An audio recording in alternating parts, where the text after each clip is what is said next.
ശബരിമല സ്വർണ്ണക്കൊള്ളക്കേസ്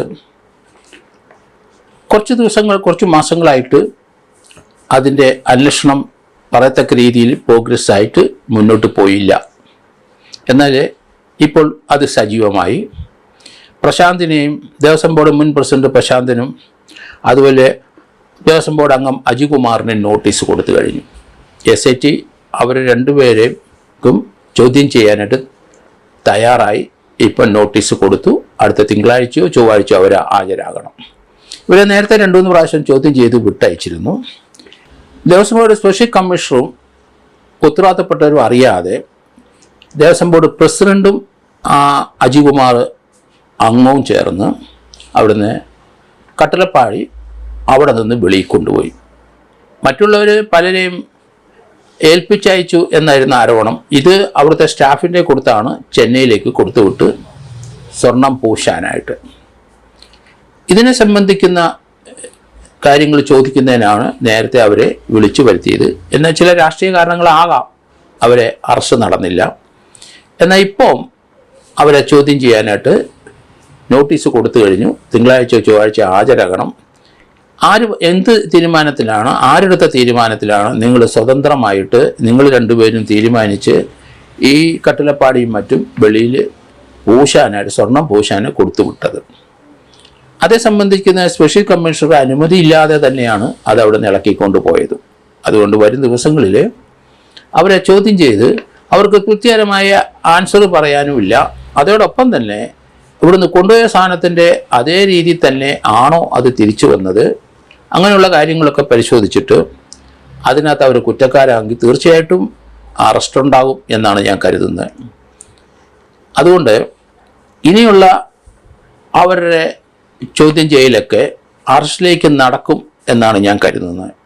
അതുപോലെ തന്നെ തുടക്കത്തിൽ ഈ ശബരിമല കൊള്ളക്കേസിനകത്ത് അറസ്റ്റ് ചെയ്ത മുരാരി ബാബു, അദ്ദേഹം കഴിഞ്ഞ ദിവസം മരണമടഞ്ഞു.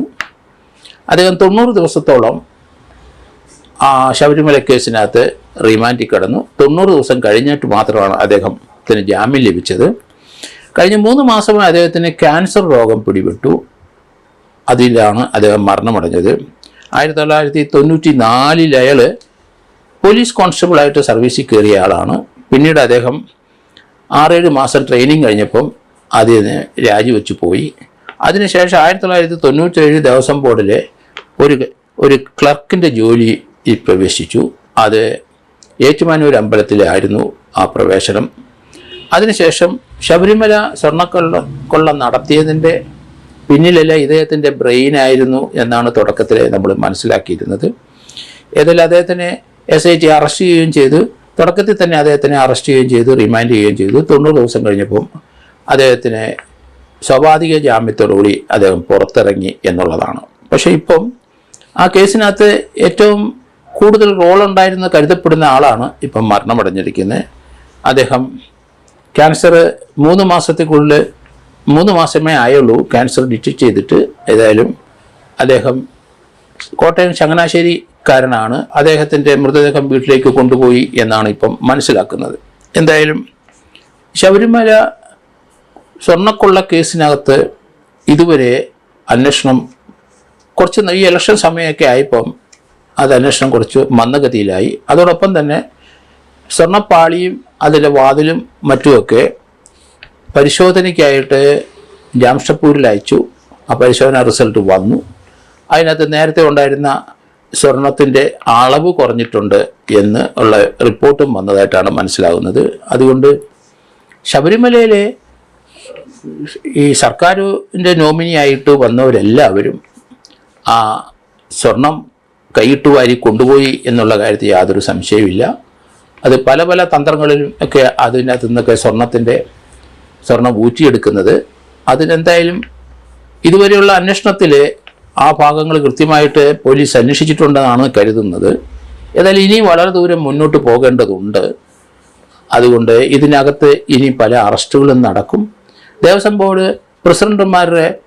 മുൻ പ്രസിഡന്റുമാരുടെ റോൾ എന്താണ് എന്ന് ഇതുവരെ വ്യക്തമായിട്ട് പുറത്തേക്ക് വന്നിട്ടില്ല. അവരെയൊക്കെ ചോദ്യം ചെയ്തിട്ടുണ്ടാവും. അതുകൊണ്ട് ഇനിയും അവരെ ദേവസ്വം ബോർഡ് മുൻ പ്രസിഡന്റുമാരെ വിളിക്കും, ചോദ്യം ചെയ്യും എന്ന് തന്നെയാണ് ഞാൻ കരുതുന്നത്. എങ്കിലേ അന്വേഷണം കംപ്ലീറ്റ് ചെയ്യാൻ കഴിയുള്ളൂ എന്നാണ് ആ പോലീസിൻ്റെ അന്വേഷണം ഓരോന്നോരോന്നും നോക്കുമ്പോൾ നമുക്ക് മനസ്സിലാകുന്നത്. എന്തായാലും ദേവസ്വം ബോർഡ് പ്രസിഡന്റുമാരുടെ മുകളിലുള്ള ദേവസ്വം മന്ത്രിമാർക്ക് ഇതിനകത്ത് റോളില്ല എന്ന് പറഞ്ഞാൽ അത് വിശ്വസിക്കാൻ കഴിയില്ല. കാരണം അവരറിയാതെ അവർ ദേവസ്വം മന്ത്രിയാണ്. അവിടെ ഉണ്ടാകുന്ന സർവ്വസംഭവങ്ങളും അവിടുത്തെ പ്രസിഡന്റുമാരും ആൾക്കാരും ഒക്കെ പോയി ബോധ്യപ്പെടുത്തും, അവരുടെ ഒപ്പീനിയൻ തേടും. അവർ പല സന്ദർഭത്തിൽ ശബരിമല വന്നിട്ടുമുണ്ട്. അതുകൊണ്ട് ശബരിമലയിലെ എല്ലാ കാര്യത്തിലും ദേവസ്വം മന്ത്രിമാരുടെ ഉത്തരവാദിത്വം, മന്ത്രിമാരുടെ ഇടപെടലും ഒക്കെ ഉണ്ടായിട്ടുണ്ടെന്ന് നമുക്കറിയാം. അതുകൊണ്ട് അവരെ ഇതിനകത്തുനിന്ന് ഒഴിവാക്കി നിർത്തി അന്വേഷണം മുന്നോട്ട് കൊണ്ടുപോയാൽ അന്വേഷണം പാളിപ്പോകും എന്ന് തന്നെയാണ് ഞാൻ കരുതുന്നത്.